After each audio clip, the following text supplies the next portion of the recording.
Have you ever been sitting in your driveway inside your car filming a video and seeing all your weird neighbors like just staring at you and being funny, but then you realize that you're the weird neighbor who's talking to a camera on his dashboard trying to film a YouTube video in his car in the driveway?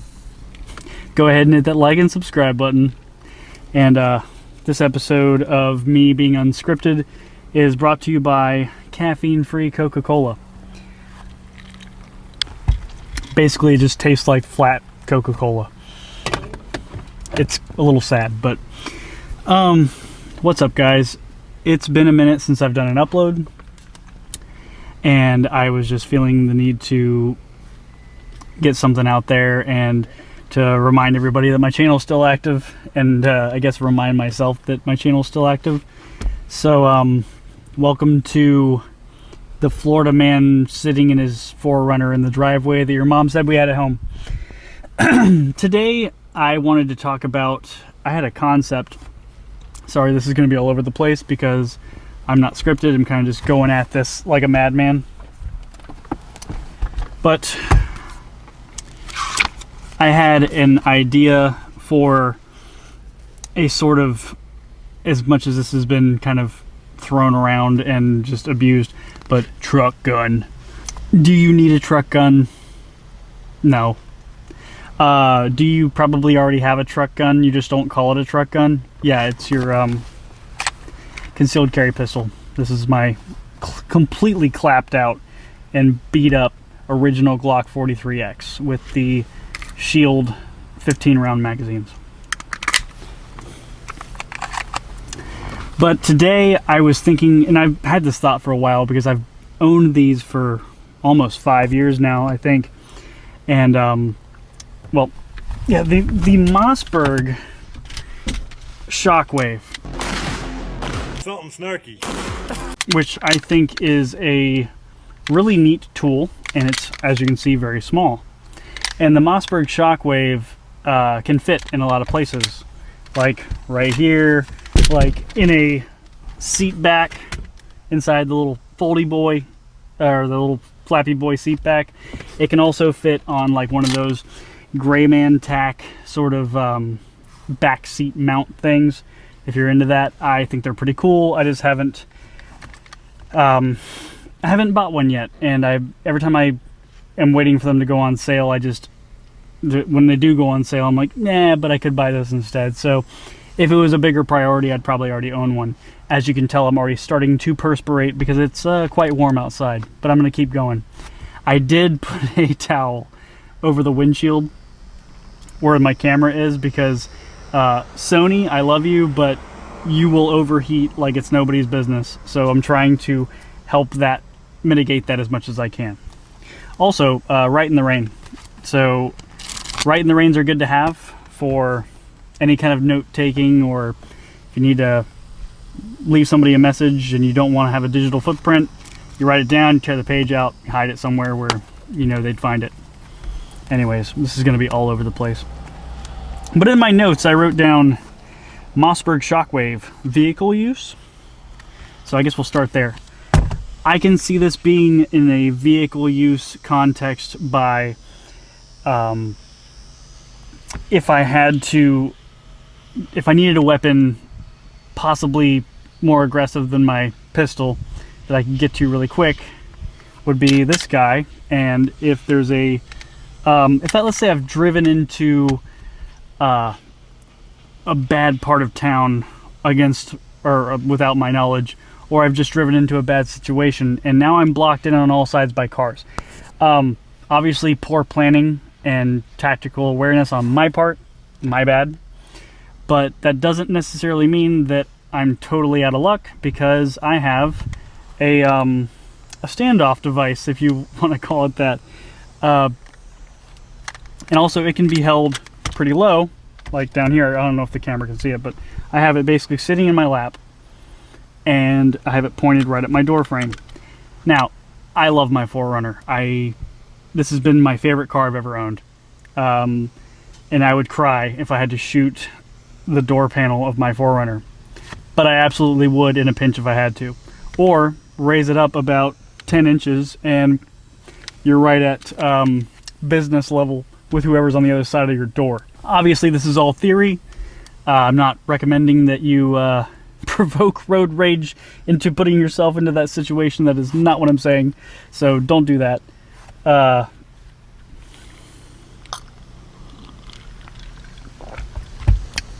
Anyways, so bullet point number 2 was close encounters, which could also be close encounters while you're in your vehicle. Obviously, if you find yourself in a situation where you're in a dangerous spot in your vehicle, step 1, if possible, drive away, because you're literally in a machine that can move you to a different place fairly rapidly. If driving out of there is not an option, if you're blocked in, yeah, you can do what we said earlier with the window trick or the door trick.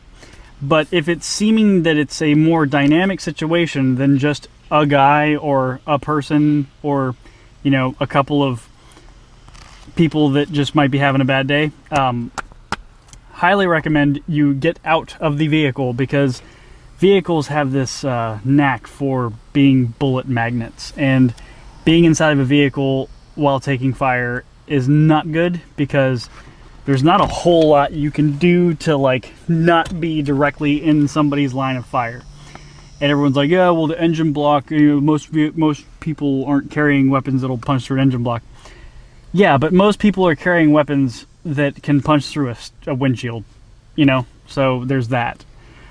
Being stationary, seated in a vehicle is probably one of the worst positions you can be in. So I recommend getting out if you need to, and you're going to have to be able to make that decision when the time comes. If the time comes, by the way. This is all theory. So there's that. Next bullet point is drone question mark.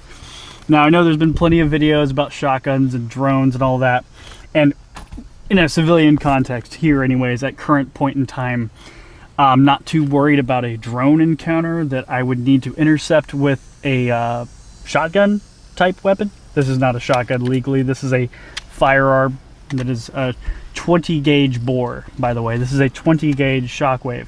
And before you get on my case about 20 gauge, why don't you just get the 12 gauge? Well, I got 2 of them. I got 2 of these back in, well, about 5 years ago from, believe it or not, from Bud's Gun Shop. And I got them both shipped and purchased and shipped for under $500. Unbelievable deal at the time. And people looked over them because they were 20 gauge. And I don't want the 20 gauge one. Let me tell you something. At close range, 20 gauge buckshot and 12 gauge buckshot, is there that much of a difference? I would say insignificant.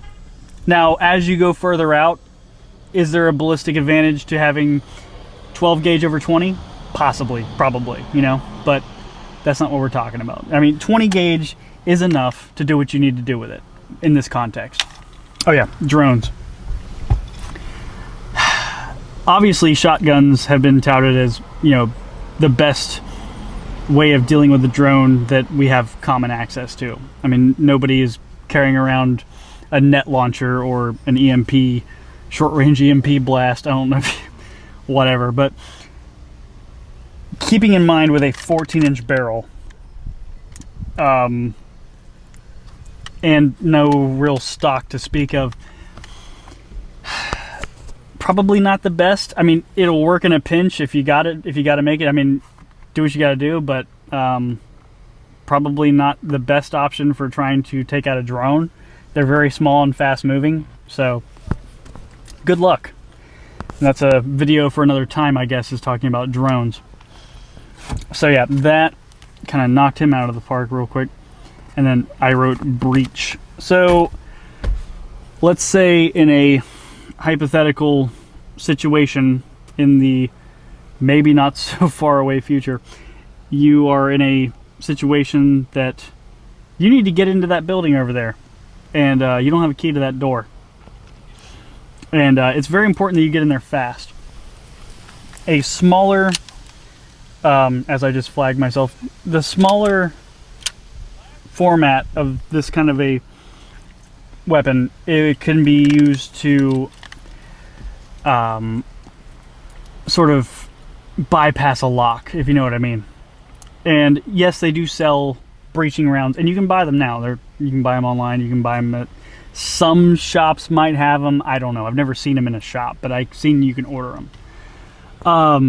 And yeah, so that might be something to keep in mind. Like maybe buy a box of those and have them in a little shotgun card that they sell. So you can just put that in there, and they fit into an AR mag holster, and just have some way of noting that that's a breaching shell, and that way you don't get them confused with your buckshot or your slugs.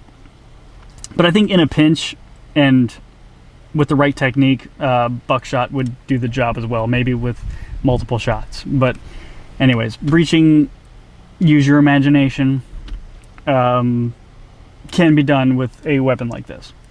So that's pretty much been my ideas on the Shockwave. I think that it can be a useful tool and something that is small and stowable in a vehicle, and especially when you don't have a whole lot of room to maneuver, you can get to it and use it as needed, you know?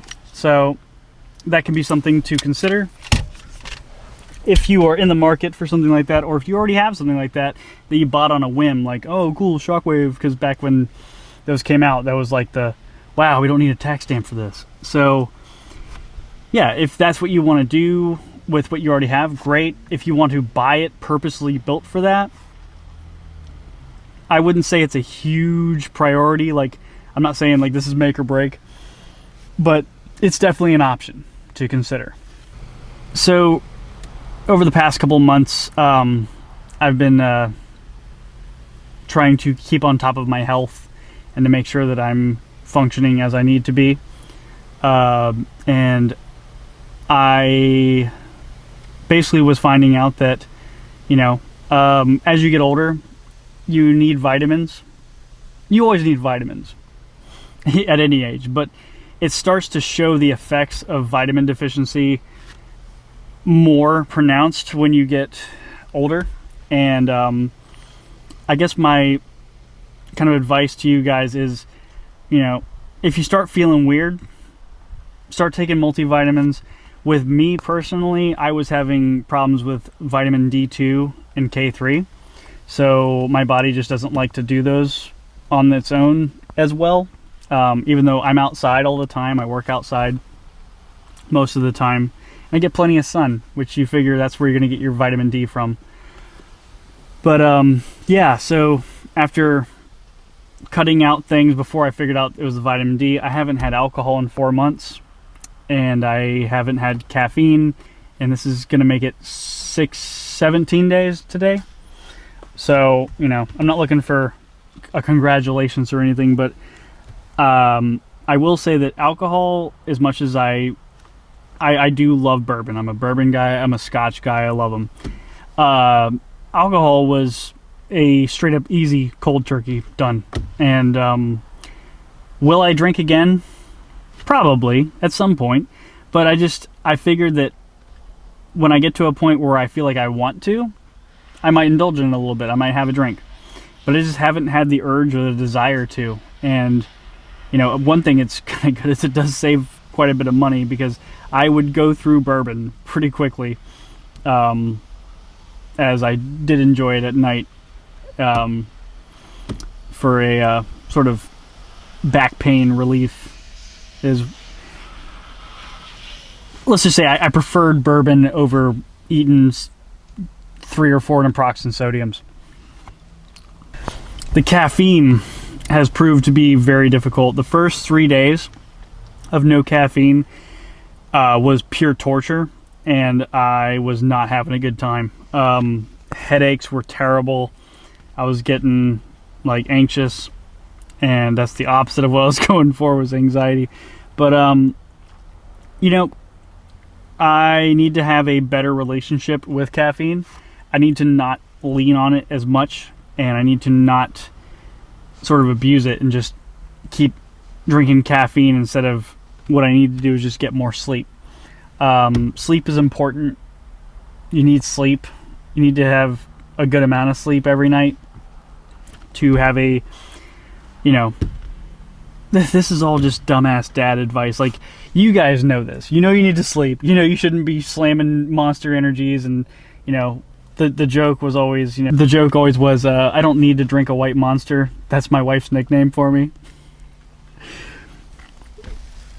But no, my thing was never really energy drinks. I enjoyed coffee. I love coffee. I've been drinking decaf coffee every couple of days in the mornings, and it's just sad. Decaf coffee is sad, I will tell you that.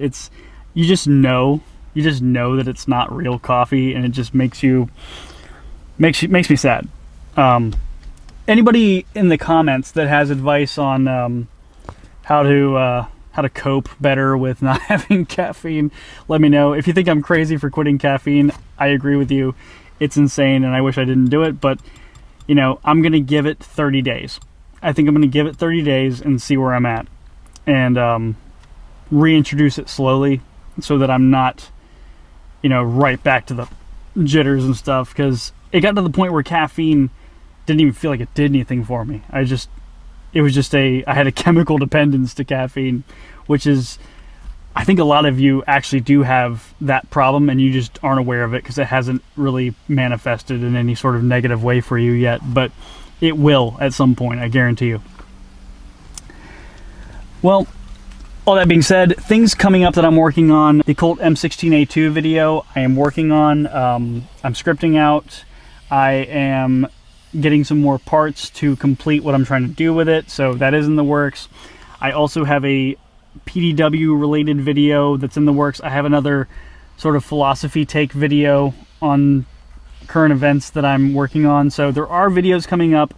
Once again, thank you for watching my videos. Thank you for subscribing if you have. Thank you for liking the videos. Be sure to check out Ammo Tax, a good friend of mine. He just uploaded today. Today is Sunday the 21st, and it's about, what time is it? I don't even know what time it is. It's about 2 in the afternoon on a Sunday. So he uploaded a new one about some shirts or something. Fun video. He's a great guy. Please go follow him. Go subscribe to him. He's great. And I guess parting advice is obviously the Charlie Kirk thing. Everybody's familiar with what happened, and a lot of people are still, dealing and coping with the fact that it happened. And there's a lot of emotions. There's a lot of anger. There's a lot of sadness. There's a lot of feeling of hopelessness. But what I can tell you is that Christ is King. In the end, we've already won. And let this be something that can bring you closer to Christ. If you haven't been to church in a while, go back to church. If you have a friend who's not taking things well or is having issues and feels hopeless, bring them to church with you. Sharing the gospel is our mission, inevitably, and that's what we need to do. So love each other, pray for those who hate you, and just keep training. Keep your physical bodies in check. Keep your mental in check. Keep your spiritual in check. And look out for your brothers and your sisters. Take care of each other. Love each other. And I'll see you next time. May the Lord bless you and keep you. Until next time.